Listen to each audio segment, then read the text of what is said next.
Hello from Kingfisher, Oklahoma. Today we're looking at Job 26 and 27. Job is replying to Bildad.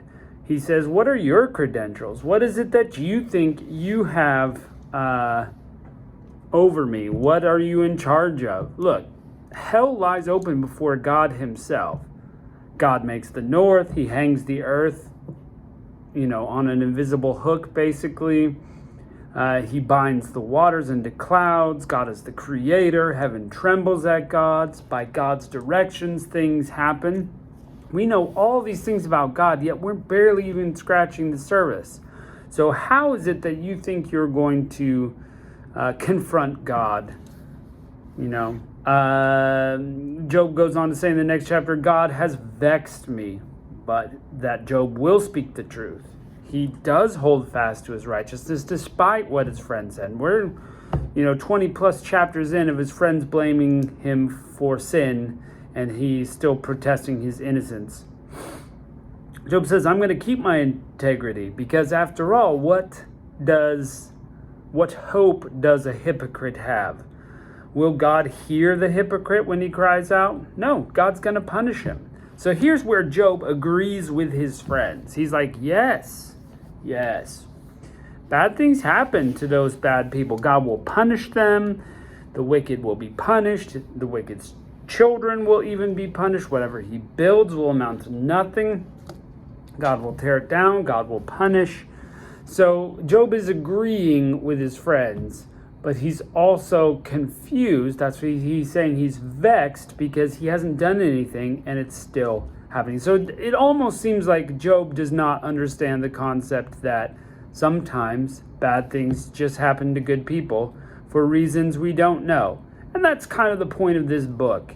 So hopefully, you're sticking with it. And as we get towards the end, we'll see kind of the conclusion of this. But for now, let's jump right into Job chapter 26. But Job answered and said, how hast thou helped him that is without power? How savest thou the arm that has no strength? How hast thou counseled him that hath no wisdom? And how hast thou plentifully declared this as a thing? Look, Bildad, what is it that you're actually doing? I don't see that you're helping anybody. To whom hast thou uttered words, and whose spirit came from thee? Dead things are formed under the waters, and the inhabitants thereof. Now he's starting to talk about God. Hell is naked before him, and destruction has no covering. He stretches out the north over the empty place, and hangeth the earth upon nothing. That's pretty amazing. There's these little things that God allows into the scripture that are really scientific and ahead of their time. That the earth is just hanging in nothing. It's hanging in space. It's just hanging there. Pretty cool. He bindeth up the waters in his thick clouds, and the cloud is not rent under them. He holds back the face of his throne, and spreadeth his cloud upon it.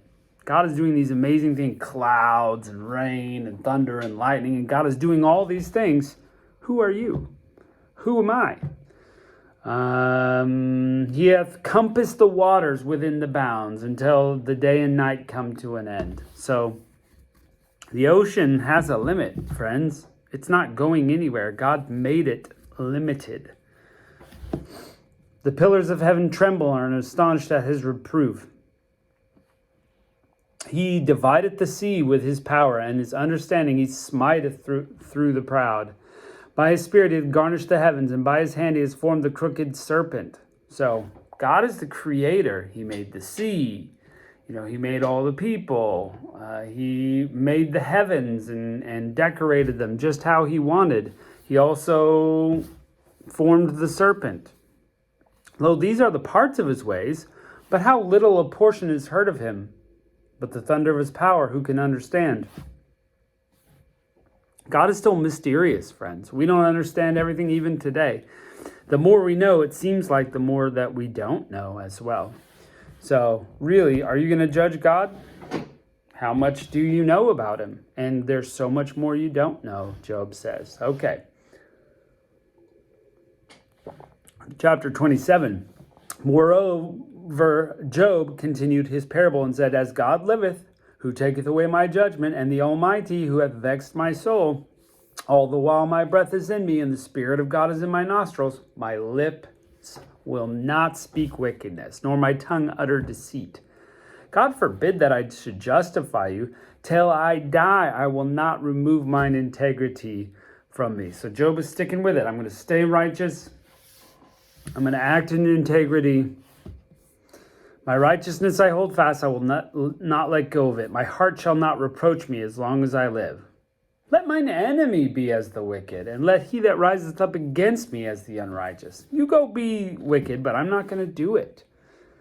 For what hope has the hypocrite, though he hath gained, when God taketh away his soul? If you prosper, remember last time they were talking about, look at all the prospering sometimes that the wicked get to do. But it doesn't amount to anything because God is going to take his soul. What does it profit a man to gain the whole world but forfeit his soul? At the end, all the wealth and material possessions won't amount to anything. It's the state of your soul. How do you end things there? And that's a pretty valid question there. Will God hear his cry when trouble cometh upon him?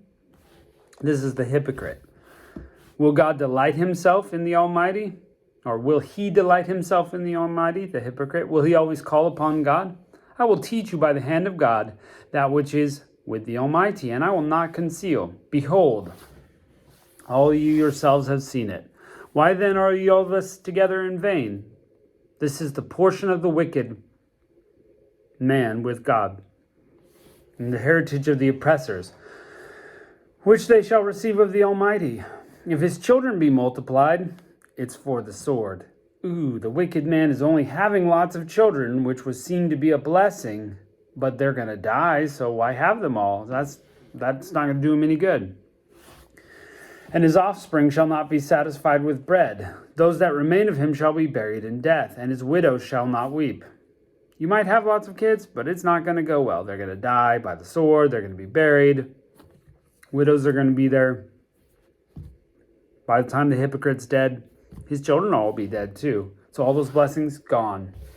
Though he heap up silver as the dust and prepare raiment as the clay, he may prepare it, but the just shall put it on, and the innocent shall divide the silver. So it's like, yeah, sure, the unrighteous man's going to pile up all these goods, but he's not going to get to keep them. It's going to go to the righteous person.